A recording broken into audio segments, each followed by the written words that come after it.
¿Cómo están? Quería profundizar un poquito este concepto de modo de producción que vimos hoy muy superficialmente en la clase de turismo como práctica social.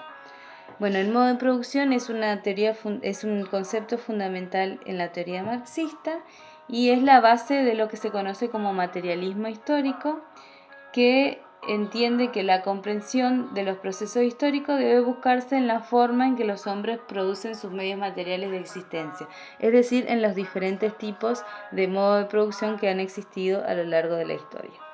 Este material es un material que les hice para explicar solamente este concepto y está basado en textos de Martha Harnecker, de Maurice Dobb y de Giddens, y no suplanta de ninguna manera a los textos.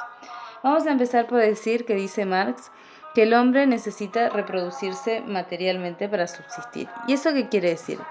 Quiere decir que el hombre va a establecer relaciones con la naturaleza para obtener de ella lo que necesita. Y en ese proceso se va a relacionar con otros hombres con el mismo fin, ¿verdad?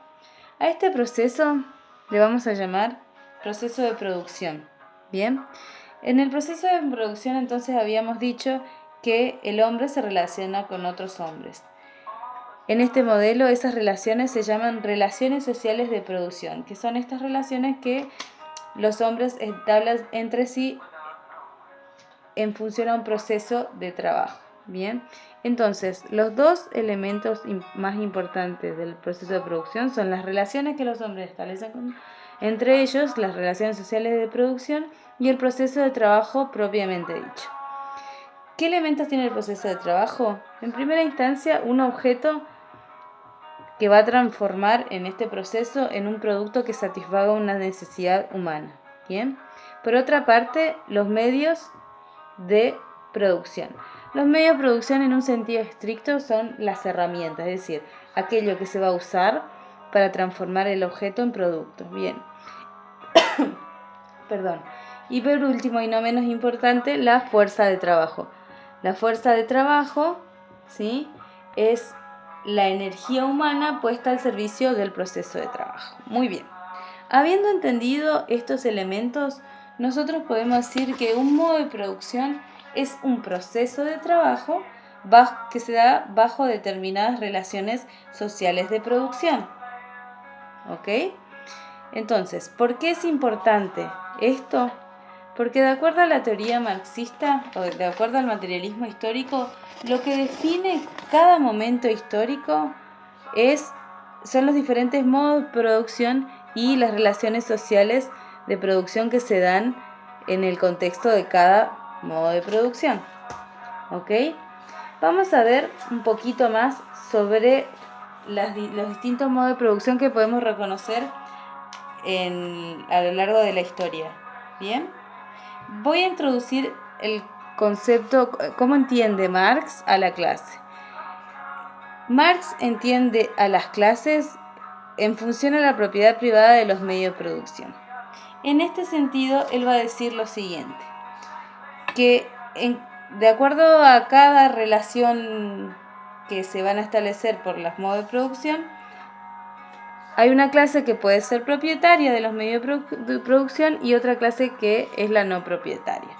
En este sentido, las relaciones que se establecen son de dominación y explotación, es decir, que quienes detentan la propiedad de los medios de producción son la clase dominante y quienes no son la clase dominada. Esto es lo que vamos a llamar el modelo dicotómico de Marx. Como les decía, la clase va a estar definida por quien tiene la propiedad privada de los medios de producción y en ese sentido las relaciones sociales de producción son de dominación y de explotación. Vamos a ver cuáles han sido las sociedades clasistas que podemos reconocer a partir de todo esto que venimos diciendo. ¿Ok? Entonces, vamos a comenzar por decir que para que se den una sociedad clasista se dan algunos factores que propician que así sea, ¿bien? Como el desarrollo de las fuerzas productivas, la división del trabajo, el aumento de la productividad, la generación de un excedente y la apropiación de ese excedente por parte de una clase. Entonces han habido tres clases principales de sociedades, tres tipos principales de sociedades clasistas a lo largo de la historia. Bien, entonces en toda sociedad clasista siempre estas relaciones van a permanecer. Bien, lo que cambian son las formas. La primera sociedad clasista que tenemos en la historia es la sociedad antigua. En esta sociedad, las relaciones, el modo de producción se caracteriza porque el esclavo y el excedente por él producido son propiedad del amo. Entonces, los dominados van a ser los esclavos y los dominantes van a ser los amos.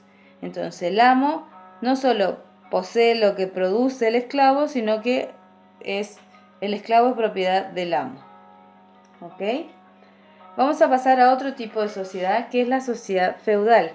¿Y por qué se caracteriza la sociedad feudal?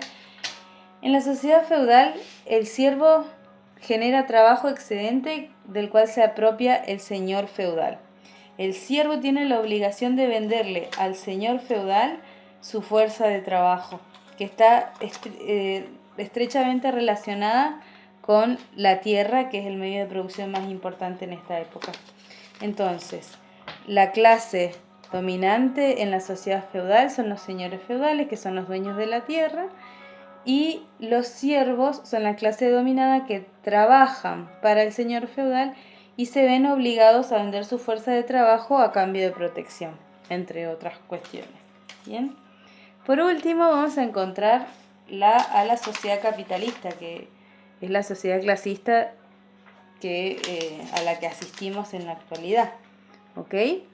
Entonces, en esta sociedad capitalista, la clase dominante va a ser denominada por Marx como la clase burguesa, el burgués o el capitalista también, vamos a escuchar. Y la clase dominada es el proletariado o el trabajador o el asalariado. ¿Cuál es la característica de la sociedad capitalista? Que el capitalista, ¿sí?, se apropia de la plusvalía, es decir, es del valor generado por la fuerza de trabajo de los trabajadores, ¿sí? El trabajador en esta sociedad es libre jurídicamente, es decir, no es propiedad del burgués. Sin embargo, tiene una compulsión económica por trabajar. ¿Qué quiere decir esto? Que al no tener los medios de producción con los cuales garantizar su subsistencia, se ve obligado a vender su fuerza de trabajo en el mercado.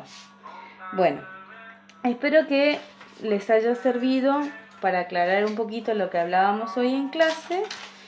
Y bueno, cualquier consulta nos escriben. Bien, muchas gracias.